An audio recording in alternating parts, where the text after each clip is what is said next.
ADGP MR Ajith കുമാറിനെ DGP ആയി ഉയർത്താനുള്ള സംസ്ഥാന സർക്കാർ തീരുമാനത്തിനെതിരെ രൂക്ഷ വിമർശനവുമായി PV Anwar MLA.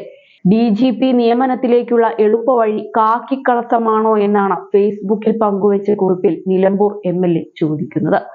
Kerala police ഇന്നുവരെ കണ്ട ഏറ്റവും വലിയ നെട്ടോറിയസ് ക്രിമിനലായ സംഘപരിവാറുകാരനെയാണ് ഇടതുപക്ഷമെന്ന് വിളിക്കുന്നൊരു സർക്കാർ പോലീസിന്റെ താക്കോൽ സ്ഥാനത്ത് പ്രതിഷ്ഠിക്കുന്നതെന്നും അദ്ദേഹം ആരോപിക്കുന്നു. നേതാവ് ഫേസ്ബുക്കിൽ കുറിച്ചത് ഇങ്ങനെയാണ്: ADGP അജിത് കുമാറിനെ DGP ആയി ഉയർത്താൻ തടസ്സങ്ങളില്ലെന്ന മന്ത്രിസഭാ തീരുമാനം ഞെട്ടലോടെയാണ് കേരളം കേട്ടത്. കഴിഞ്ഞ 6 മാസത്തോളമായി ഞാൻ ഉൾപ്പെടെ ഉയർത്തിയ ഗുരുതരമായ ആരോപണങ്ങൾ നിലനിൽക്കെയാണ് ഇത്തരത്തിലൊരു നീക്കത്തിലേക്ക് സംസ്ഥാന സർക്കാർ നീങ്ങുന്നത്. കേരളത്തിന്റെ ജനകീയ മനസാക്ഷിയെയും നീതിബോധത്തെയും വെല്ലുവിളിച്ചുകൊണ്ട് പിണറായി വിജയനും P ശശിയും ഉൾപ്പെടെ നടത്തുന്ന നീക്കത്തിനെതിരെ ശക്തമായ പൊതുജനാഭിപ്രായം ഉയർന്നു വരേണ്ടതുണ്ട്. നിരവധി വിഷയങ്ങളിൽ ആരോപണമുണ്ടായിട്ടും FIR ഇട്ട അന്വേഷണത്തിലേക്ക് പോകാത്തത് ഇത്തരമൊരു സ്ഥാനക്കയറ്റം മുന്നിൽ കണ്ടുകൊണ്ട് തന്നെയാണെന്നാണ് വെളിപ്പെടുന്നത്.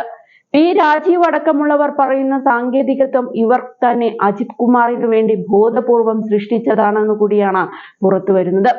കേരള പോലീസ് ഇന്നുവരെ കണ്ട ഏറ്റവും വലിയ നെട്ടോറിയസ് ക്രിമിനലായ സംഘപരിവാറുകാരനെയാണ് ഇടതുപക്ഷമെന്ന് വിളിക്കുന്നൊരു സർക്കാർ പോലീസിന്റെ താക്കോൽ സ്ഥാനത്ത് പ്രതിഷ്ഠിക്കുന്നത്.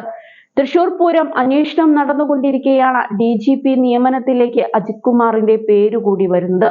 അന്വേഷണം പ്രഹസനമാണ് എന്ന് നേരത്തെയും പറഞ്ഞിട്ടുണ്ട്. അതുകൊണ്ടാണ് ജുഡീഷ്യൽ അന്വേഷണത്തിന് തയ്യാറാവണമെന്നും പറഞ്ഞത്. എന്നാൽ ഇത്തരത്തിലൊരു ലിസ്റ്റ് വരാനിരിക്കെ അജിത് കുമാറിനെ സംരക്ഷിക്കുകയെന്ന അജണ്ട മുഖ്യമന്ത്രിക്കും അദ്ദേഹത്തിന്റെ പൊളിറ്റിക്കൽ സെക്രട്ടറിക്കും ഉള്ളത് കൊണ്ടുകൂടിയാണ് അത്തരത്തിലൊരു നീക്കത്തിലേക്ക് സർക്കാർ പോകാതിരുന്നത്. ഇക്കാര്യത്തിൽ CPI-കാരുടെ കാര്യമാണ് കഷ്ടം. അവർ തേങ്ങയുടയ്ക്കും എന്ന് പറയുന്നതല്ലാതെ മന്ത്രിസഭാ തീരുമാനത്തിൽ അംഗീകാരം രേഖപ്പെടുത്തുകയും പുറത്തു വന്ന മാധ്യമങ്ങളോട് ചപ്പടാച്ചി വർത്തമാനം പറയുകയുമാണ് ചെയ്യുന്നത്. കോഴിക്കോട് എയർപോർട്ട് വഴി പുറത്തേക്ക് വരുന്ന സ്വർണ്ണക്കടത്തുകാരുമായി അജിത് കുമാറുമായുള്ള ബന്ധം സംബന്ധിച്ചും അത് മറച്ചുവെക്കാൻ നിരപരാധികളായ ആളുകളെ പ്രതിയാക്കുന്നത് സംബന്ധിച്ചും കവടിയാർ ഭാഗത്ത് ADGP പണിയുന്ന ആഡംബര ഫ്ളാറ്റ് സംബന്ധിച്ചും അയാളുടെ മറ്റ് സാമ്പത്തിക ഇടപാടുകളെ കുറിച്ചുള്ള തെളിവുകളും നേരത്തെ പുറത്തുവിട്ടതാണ്. തൃശൂർ പൂരത്തിലെ പോലീസ് ഇടപെടലിനു പിന്നിലും ADGP അജിത് കുമാറിന്റെ നേതൃത്വത്തിൽ ബോധപൂർവമായ ആസൂത്രണം ഉണ്ടായിരുന്നുവെന്ന് പറഞ്ഞത് ഞാൻ മാത്രമല്ല, അവിടെ പരാജയപ്പെട്ട CPI നേതാവ് സുനിൽകുമാറുമാണ്. ഇക്കാര്യത്തിൽ നടപടിയെടുത്തില്ലെങ്കിൽ താൻ കാര്യങ്ങൾ തുറന്നു പറയുമെന്ന ഭീഷണിയും ജലരേഖയാവുകയായിരുന്നു.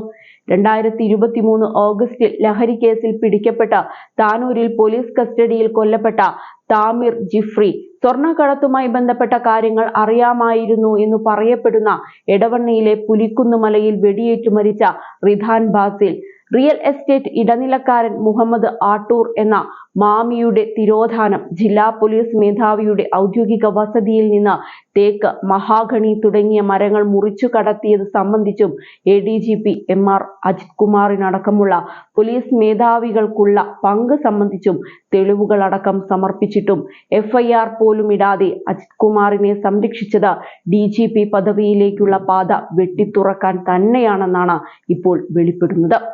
കവടിയാറിൽ 33,80,000 രൂപ ആധാരത്തിൽ കാണിച്ചു വാങ്ങിയ ഫ്ളാറ്റിന്റെ ഇടപാടുകൾ നടന്നത് ബാങ്ക് വഴിയല്ല, നേരിട്ട് ക്യാഷ് കൊടുക്കുകയാണ് ചെയ്യുന്നത്. അത് വാങ്ങി 10ാമത്തെ ദിവസം 65 ലക്ഷം രൂപയ്ക്ക് മറിച്ചു വിൽക്കുന്നതും ബാങ്ക് വഴിയല്ലാത്ത കള്ളപ്പണ ഇടപാട് വഴിയാണ്. ഇത് സംബന്ധിച്ച ആധാരം ഉൾപ്പെടെയുള്ള രേഖകൾ അന്വേഷണ ഉദ്യോഗസ്ഥർക്ക് കൊടുത്തതുമാണ്. FIR ഇട്ട് അന്വേഷണം നടത്താൻ ഏതാനും മണിക്കൂറുകൾ മതിയായിരുന്നിട്ടും അക്കാര്യത്തിൽ പോലും FIR ഇടാതെ നടത്തിയ ഗൂഢാലോചനയാണ് ഇപ്പോൾ പുറത്തുവന്ന ലിസ്റ്റിലൂടെ വെളിപ്പെടുന്നത്.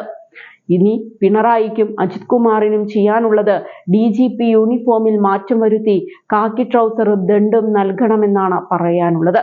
ഇത്രയുമാണ് അൻവർ ഫേസ്ബുക്കിൽ കുറിച്ചത്. അൻവറെ, താൻ 8ന്റെ പണി ചോദിച്ചു വാങ്ങുകയാണ്. ഏതായാലും വായിൽ തോന്നുന്നത് വിളിച്ചു പറയുന്ന അൻവറിനെ പല പ്രമുഖരും നോട്ടമിട്ടിട്ടുണ്ടെന്നാണ് കേൾക്കുന്നത്.